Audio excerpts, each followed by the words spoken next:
চলো আজকে আমরা শর্টকাট পদ্ধতিতে শিখে নিই পর্শব বর্ণ, অল্পপ্রাণ, মহাপ্রাণ বর্ণ, অঘোষ বর্ণ কি।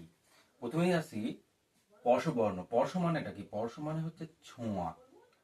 তো যে বর্ণগুলো উচ্চারণ করার সময় জিভের কোনো না কোনো অংশ, কণ্ঠ, তালু, মূর্ধা, দ্বন্দ্ব ছোঁয়া লাগবে, সেই বর্ণগুলোকেই পর্শবর্ণ বলবে। এরকম বর্ণ কটা আছে?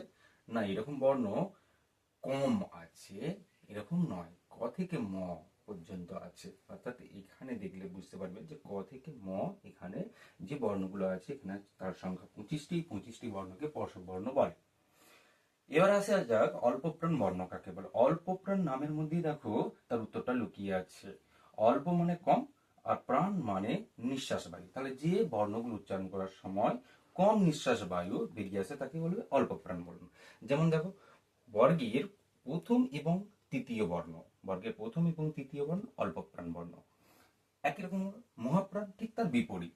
মহা মানেটা কি? মহা মানে বেশি, প্রাণ মানে নিঃশ্বাস বায়ু, অর্থাৎ যে বর্ণগুলো উচ্চারণ করার সময় বেশি নিঃশ্বাস বায়ু বেরিয়ে আসে সেই বর্ণগুলো হবে মহাপ্রাণ। যেমন দেখো, বর্গের দ্বিতীয় এবং চতুর্থ বর্ণ, বর্গের দ্বিতীয় এবং চতুর্থ বর্ণগুলো উচ্চারণ করার সময় বেশি নিঃশ্বাস বায়ু বেরিয়ে আসে, তার জন্য এই বর্ণগুলোকে আমরা মহাপ্রাণ বর্ণ বলবো। এবার আসা যাক ঘোষ বর্ণ। ঘোষ মানেটা কি? ঘোষ হচ্ছে স্বরের গাম্ভীর্য, এবং স্বরের গাম্ভীর্য কোথা থেকে উৎপন্ন হয়? না, স্বরতন্ত্র কাঁপার ফলে গম্ভীর আওয়াজ তৈরি হয়। তাহলে কোন বর্ণগুলো ঘোষ বর্ণ? না, বর্গের তৃতীয় এবং চতুর্থ বর্ণ ঘোষ বর্ণ। কারণ এই বর্ণগুলো উচ্চারণ করার সময় আমাদের স্বরতন্ত্রে বেশি পরিমাণে কম্পন হয়, তার জন্য আওয়াজটা বেশি হয়।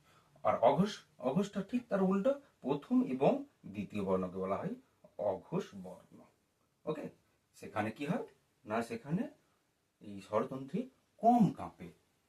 এইবারে আমরা আসি নাসিক্য বর্ণ। নাসিক্য বর্ণ বর্গের পঞ্চম বর্ণগুলোকে নাসিক্য বর্ণ বলে, কারণ এই বর্ণগুলো উচ্চারণ করার সময় আমাদের নিঃশ্বাস বায়ু মুখ দিয়ে বেরিয়ে আসে, কিন্তু নাসিক্য বর্ণগুলো উচ্চারণ করার সময় আমাদের নিঃশ্বাস বায়ু মুখ এবং নাক দিয়ে বেরিয়ে আসে, তার জন্য আমাদের এই বর্ণগুলোকে বলা হয় নাসিক্য বর্ণ। এছাড়াও অঘোষ বর্ণ তালবর্ষ, মূর্ধন্য স, দন্ত স এবং ঘোষ বর্ণ হ। ধন্যবাদ।